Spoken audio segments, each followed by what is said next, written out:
আজকে আমরা কথা বলবো টাইপ টুল নিয়ে এবং টাইপ টুলের এখানে বেশ কয়েকটি টুল আছে। Horizontal type tool, vertical type tool, horizontal type marks tool এবং ভার্টিক্যাল টাইপ মার্কস টুল। তো আমরা এখান থেকে হরিজন্টাল টাইপ টুল সিলেক্ট করে নিচ্ছি এবং উপরের দিকে এই জায়গাটাতে এখানে দেওয়া আছে মূলত টাইমস নিউ রোমান। এখান থেকে ফন্ট পরিবর্তন করে নিতে পারবেন খুব সহজেই। আর যার যে ফন্ট দরকার সেই ফন্টটা মূলত এখান থেকে পরিবর্তন করতে পারবেন ড্রপ ডাউন মেনু থেকে, অথবা এখানে লিখে দিয়েও ফন্ট আপনি অ্যাক্টিভেট করতে পারেন। এখানে রেগুলার, ইটালিক, বোল্ড এবং বোল্ড ইটালিক এই অপশনটি রয়েছে। আপনারা চাইলে এখান থেকে যে কোনো একটি অপশন ব্যবহার করতে পারেন, রেগুলার অথবা বোল্ড ইটালিক যে কোনো কিছু ব্যবহার করতে পারেন। তো আমার এখানে রেগুলারই থাকছে। আর এখানে দেওয়া আছে ফন্ট সাইজ, অর্থাৎ এখানে পিটি দেখাচ্ছে 6 পিটি, 8 পিটি, 9 পিটি। এটা হচ্ছে ফন্ট সাইজ। আপনাদের যে ফন্টগুলো থাকবে লেখা সেটা কত বড় হবে সেটা এখান থেকে ডিফাইন করতে হবে। এখানে যে অপশনটি রয়েছে সেটি হচ্ছে মূলত নান শার্প। আমরা এখান থেকে শার্প সিলেক্ট করে রাখবো। আর এখানে অ্যালাইন দেওয়া রয়েছে মূলত বাম, লেফট অ্যালাইন, সেন্টার এবং রাইট অ্যালাইন। আর পাশের দিকে এখানে রয়েছে মূলত ফন্ট কালার। আমরা এখান থেকে লেখার কালার পরিবর্তন করতে পারি। তো টাইপ টুল সিলেক্ট করে নেওয়ার পর আমরা একটা এরিয়া সিলেক্ট করে দিতে পারি। বাম বাটন প্রেস করে আমরা একটা এরিয়া সিলেক্ট করে দেবো। এই এরিয়াটার মধ্যে আমাদের মূলত টেক্সটগুলো থাকবে। তো আমি একটি টেক্সট কপি করেছিলাম, সেই টেক্সটটাকে এখানে পেস্ট করে নিলাম। এখন আমি লেখাগুলোকে সিলেক্ট করে নেওয়ার পর এখান থেকে আমি লেখার সাইজটাকে বড় করে নেব, তাহলে লেখাগুলো স্পষ্ট দেখা যাবে। এবং এই লেখার কালার যদি চেঞ্জ করতে চাই তাহলে আমাকে ফন্ট কালার এখান থেকে চেঞ্জ করতে হবে। এখানে ক্লিক করলে মূলত একটি কালার পিকার আসছে, আর এটি হচ্ছে মূলত টেক্সট কালার। আর যে কালার দরকার সেই কালারটি মূলত এখান থেকে সিলেক্ট করে নিতে পারবো। আবার লেখাগুলোকে সিলেক্ট করে নেওয়ার পর এখান থেকে ফন্ট কালার আমরা আমাদের পছন্দ মতো রাখতে পারবো। তো এইভাবে মূলত আমাদেরকে টাইপের কাজটি করতে হবে। আর এখানে আপনারা টাইপ করতে পারেন, টাইপ করে করে কাজটি করতে পারেন। আমি এখানে টাইপ করিনি, আমি এখানে লেখা নিয়ে এসেছি। এখানে আরও বেশ কিছু কাজ করতে হবে। সেটি হচ্ছে মূলত ক্যারেক্টার প্যালেট নিয়ে একটু কাজ আছে। সেই ক্ষেত্রে আমরা ক্যারেক্টার প্যালেট নিয়ে কাজ করব। ক্যারেক্টার প্যালেট এখানে ক্লিক করে আসবে। আর যদি এখানে না থাকে তাহলে উইন্ডোতে ক্লিক করবেন। উইন্ডোতে ক্লিক করার পর এখানে ক্যারেক্টার্স নামে একটি অপশন রয়েছে। তো এখানে ক্লিক করলে ক্যারেক্টার প্যালেটটা ওপেন হয়ে যাবে। এবং এখানে ক্যারেক্টার এবং প্যারাগ্রাফ, এটা কিন্তু মোস্ট ইম্পর্টেন্ট একটি কাজ। এই কাজটি একটু খেয়াল রাখতে হবে, কারণ এটা খুবই গুরুত্বপূর্ণ একটি বিষয়। ক্যারেক্টার নিয়ে কাজ করা, যেমন আমরা লেখাগুলোকে সিলেক্ট করে নেওয়ার পর এখান থেকে তো ফন্ট চেঞ্জ করতে পারি, আবার এখান থেকেও ফন্ট চেঞ্জ করতে পারবো। এখান থেকে বোল্ড, ইটালিক, আন্ডারলাইন এই কাজটি করতে পারবো। এরপর হচ্ছে ফন্টের এখানে দেওয়া আছে, আমরা এখান থেকে 12 থেকে 14 এটা করে দিচ্ছি।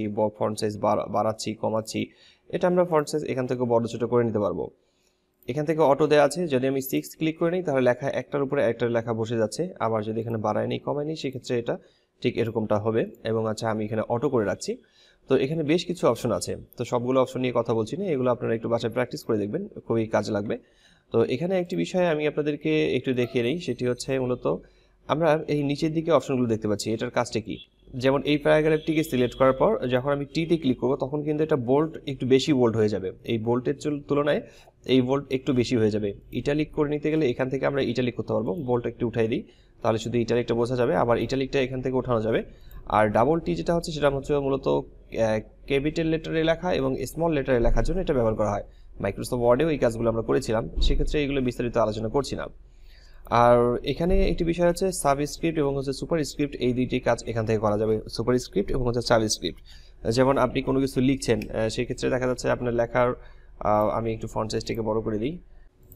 তো এখানে আমি লিখেছি a2 + b2, অর্থাৎ a স্কোয়ার করতে চাচ্ছিলাম। অর্থাৎ আমি এখান থেকে a স্কোয়ার করতে চাচ্ছিলাম, সেক্ষেত্রে আমি 2টাকে সিলেক্ট করার পর আমি এখান থেকে সুপারস্ক্রিপ্ট করে নেব। আবার এখান থেকেও 2টাকে সিলেক্ট করার পর সুপারস্ক্রিপ্ট করে নেব। আর যদি নিচের দিকে নামাতে হয় সেক্ষেত্রে আমরা সিলেক্ট করে নেওয়ার পর সাবস্ক্রিপ্ট করতে পারি, যেটা নিচের দিকে নামবে। তো এখান থেকে আমাদেরকে এই কাজটি করতে হবে। আমরা কিন্তু নর্মালি অন্য কোনো ওয়েতে এই কাজটি করতে পারবো না। ফটোশপে যদি অন্য কোনো ওয়েতে কাজগুলো করেন তাহলে বায়ার কিন্তু আপনাদের কাজগুলোকে রিজেক্ট করে দেবে, সেই কাজটি কিন্তু মূলত অ্যাপ্লাইড হবে না। আর এখানে দেওয়া আছে মূলত টেক্সট, এখানে দেওয়া আছে মূলত আন্ডারলাইন। আমরা এখানে আন্ডারলাইন করতে পারবো। কোনো লেখাকে সিলেক্ট করে নেওয়ার পর কোনো লেখাকে যদি আপনি সিলেক্ট করে নেন, আন্ডারলাইন এখান থেকে করে নিতে পারবেন এবং লেখার নিচে আন্ডারলাইন এখান থেকে দেওয়া যাবে। আর যদি পুরোটি কেটে দিতে হয় তাহলে আমরা এই অপশনটি ব্যবহার করতে পারি, তাহলে লেখাটা পুরোটি কেটে যাবে। আর এই অপশনটি ঠিক করে আবার এখানে ক্লিক করে আবার আগের অবস্থায় ফিরে আসা যাবে। তো আন্ডারলাইনেও ঠিক আমরা একইভাবে আগের অবস্থায় ফিরে আসছি। তো টাইপ টুল ব্যবহার করে এই কাজগুলো করা যাবে। আর এখানে প্যারাগ্রাফ রয়েছে, লেখাগুলোকে সিলেক্ট করে নেওয়ার পর আমরা এখান থেকে তো মূলত left align, right align, centre এই কাজগুলো করে দেখব। এবং এই কাজগুলো মূলত এখান থেকেই করতে হবে, অন্য কোনো ওয়েতে এই কাজগুলো করা যাবে না। লেখাগুলোকে ডান দিকে বাম দিকে সরানো, এই কাজটি মূলত এখান থেকে করতে হবে। এখান থেকে যদি পার্সেন্টেজ বাড়ায় নেন, দেখা যাচ্ছে যে আমি 100 করে দিচ্ছি, এই দিকে চলে আসছে। আবার এখানে যদি 100 করে দিই তাহলে এইদিকে চলে আসছে। আবার এইখানে যদি সিলেক্ট করে নেওয়ার পর এখান থেকে যদি পার্সেন্টেজ বাড়াই, তাহলে দেখেন যে প্রথমে প্যারাগ্রাফের এই লাইনটার প্রথমের লেখাটা মূলত বাড়তেছে। আমি এখানে 100 করে দিলাম, দেখা যাচ্ছে অনেক দূর চলে গেছে। আবার যদি আমি এখানে মুছে ফেলে আমি এখান থেকে মূলত 10 করে দিই, তাহলে একটু দূরত্ব চলে আসছে। তো এই কাজটি মূলত আমি স্পেস দিয়ে করতে পারবো না, স্পেস দিয়ে এই কাজটি করা যাবে না, আমাদেরকে এখান থেকে এই কাজটি করতে হবে।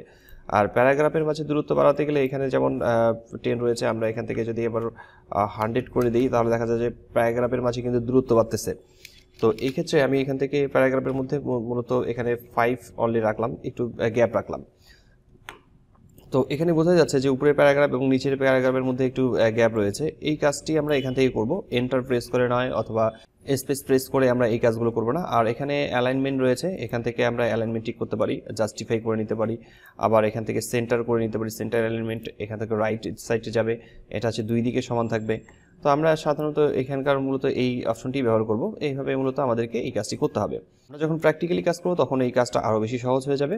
তো আজকে টিউটোরিয়ালটি এখানেই শেষ করছি, দেখা হচ্ছে ফটোশপের নতুন কোনো টিউটোরিয়ালে। ততক্ষণ পর্যন্ত সবাই ভালো থাকবেন, সুস্থ থাকবেন। ধন্যবাদ সবাইকে, আল্লাহ হাফেজ।